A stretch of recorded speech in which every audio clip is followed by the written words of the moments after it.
sama saya. Iya, kiai kok kedunyan, dia ngomong gitu. Tapi kata Muhammad bin Hasan Asy-Syaibani, kalau kiai tidak boleh kaya, itu tak kayak wong fasik, ben gue demenan gue mabuk. Oh jangan, nanti dipakai maksiat. Teng jenengan mawon kersane digetokan, berarti kiai oleh sugih, pun angsal-angsal. Semenjak itu jadi satu fikih bagi Imam Syafi'i. Ternyata kalau mengharamkan kiai sugih berarti membolehkan yang fasik sugih. Kalau yang fasik sugih bisa dipakai i'anah alal maksiyah. Semenjak itu mindset pikiran Imam Syafi'i rubah. Saking rubahnya sampai beliau berpendapat orang bisa beli Alphard kok beli carry itu haram. Bisa jadi bupati kayak Pak Roba kok jadi RT haram. Pokoknya gitu. Bisa keren Kak Gus Bak kok jadi orang pendengar haram. Pokoknya haram terus. Karena dalil beliau al-Islam ya'lu wala yula alaih. Coba sampean ridho.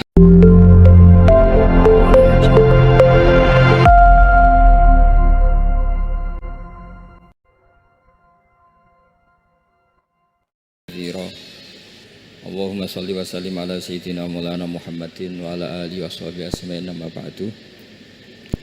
Yang sangat kula hormati ya, teman Bapak kawula Kiai Haji Masbuhin Faqih, yang terhormat Kiai Haji Robah Maksum, yang terhormat Kiai Haji DRS Abdus Salam MM selaku Rektor Inkafa, semua teman-teman dosen hadirin sedanten ingkang kula hormati, mahasiswa-mahasiswi yang sangat saya hormati. Tadi sudah dikatakan oleh MC, di antara alasan saya datang karena bapak saya ini temannya Kiai Masbuhin. Itu salah ya. Memang bukan di antara ya, karena itu memang. Tuh, kalau di antara ini sembrono. Karena kalau saya datang karena kalian itu dosa besar. Saya ini di rumah punya ibu sudah sepuh, punya pondok. Artinya saya punya kewajiban. Secara fikih kewajiban itu hanya bisa digugurkan oleh wajibun a'dhamu minhu, oleh kewajiban yang lebih apa? Besar.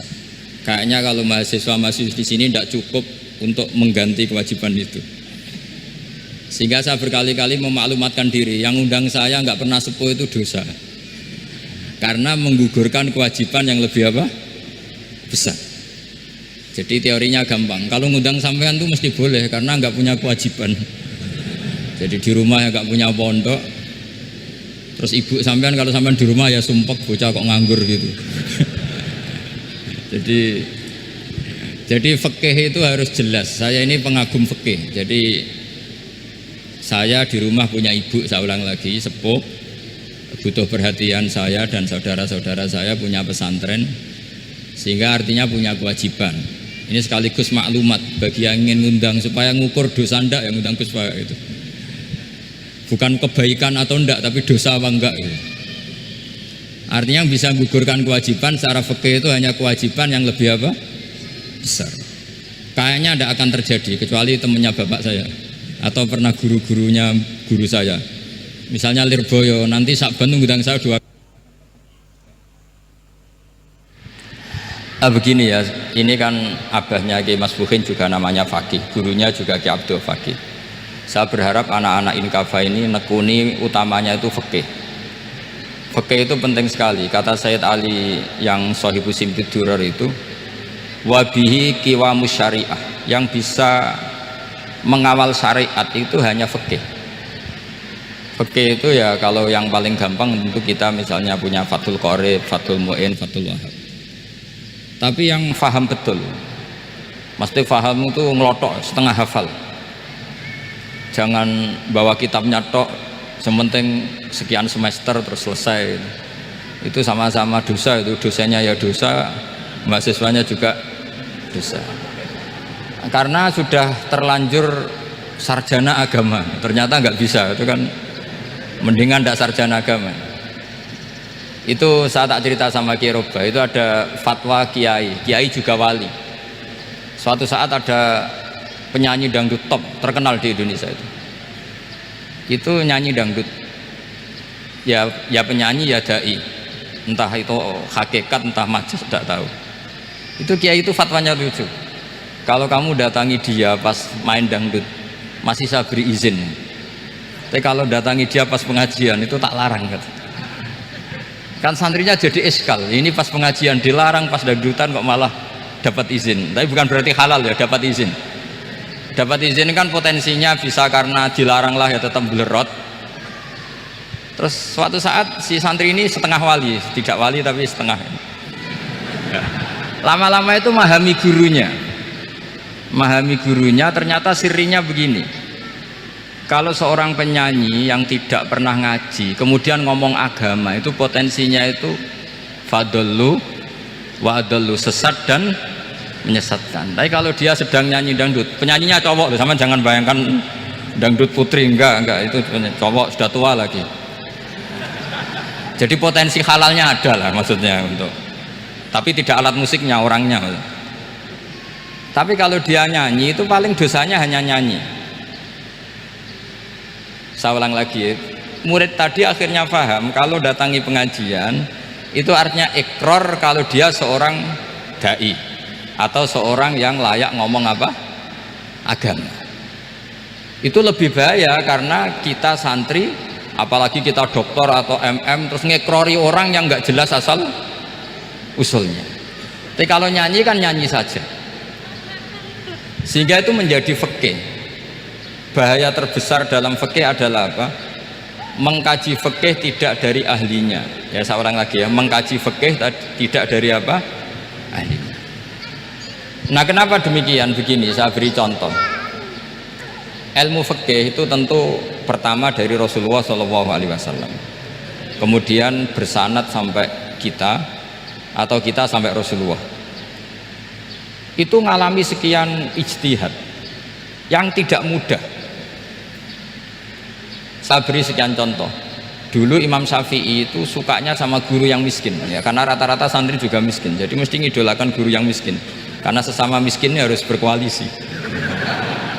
Tapi akhirnya gurunya Imam Syafi'i itu miskin sekali, namanya Muslim bin Khalid Az-Zanji itu miskin, Sufyan As-Sauri miskin, Sufyan bin Uyainah miskin. Setelah ngaji di Medina itu Imam Malik itu kaya, pas itu Imam Malik sudah kaya. Setiap ketemu Imam Syafi'i dikasih uang. Sampai ketika Imam Malik itu bilang, kamu sudah alim, ilmu saya sudah habis, kamu ngaji sama yang lain. Sama siapa? Kata Imam Malik, orang yang sealim saya sudah meninggal, namanya Abu Hanifah, tapi dia punya murid namanya Muhammad bin Hasan Asy-Syaibani, kamu ke sana. Terus Imam Malik datang ke Baki. Dulu Baki itu pasar rental ya Grab lah kira-kira sekarang itu. Mengumumkan siapa kafilah yang mau ke Irak. Kita ya Imam Malik, dibayari sama Imam Malik, ini yang antar ke Irak, ke Muhammad bin Hasan Asy-Syaibani. Imam Malik mulai ngeper, guru saya yang miskin tidak pernah nyangoni, guru-guru saya yang kaya sering nyangoni. Mulai memasalahkan kiai miskin gitu, kira-kira seperti itu, mulai masalah gitu.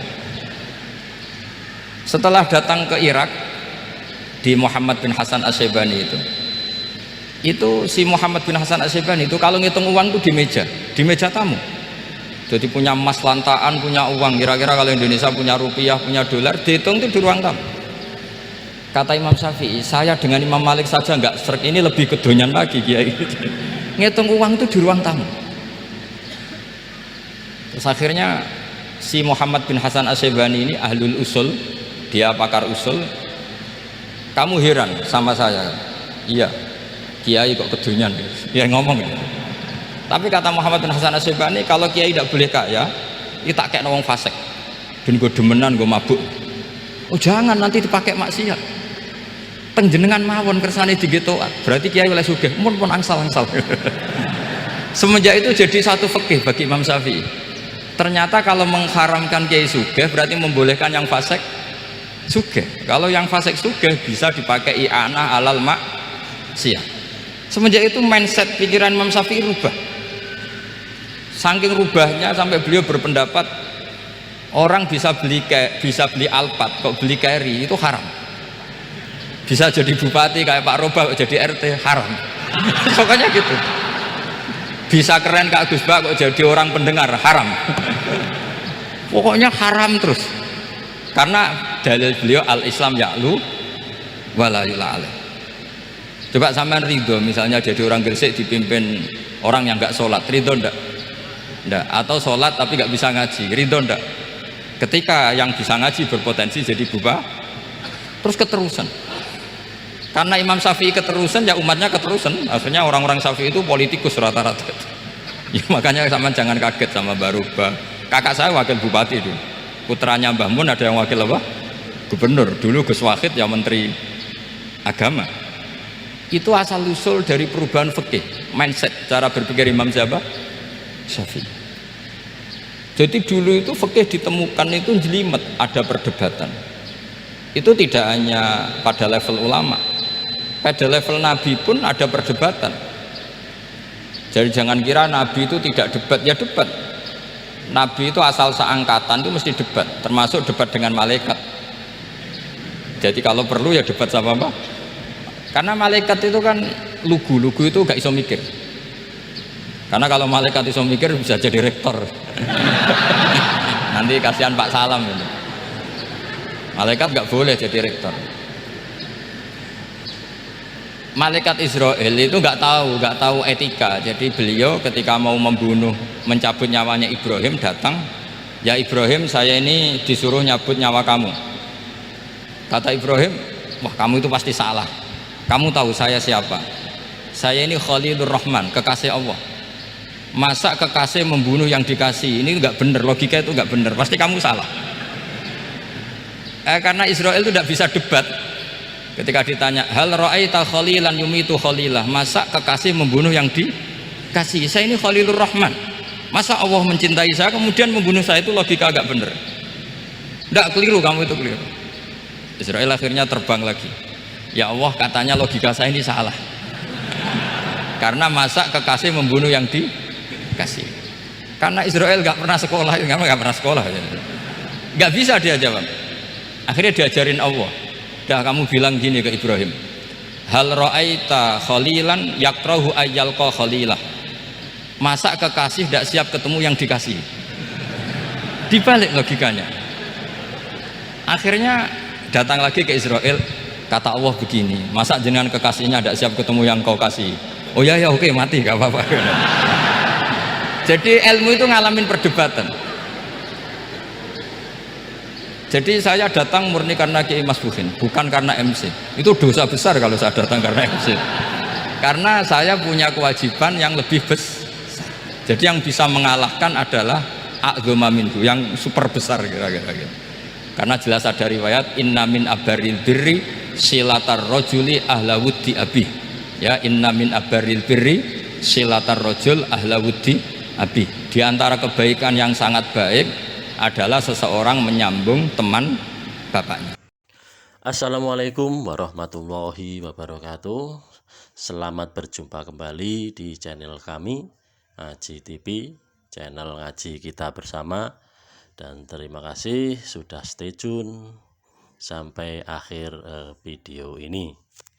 Semoga apa yang beliau sampaikan daripada Gus Baha bisa menambah ilmu pengetahuan untuk kita semua dan kita bisa mengamalkannya.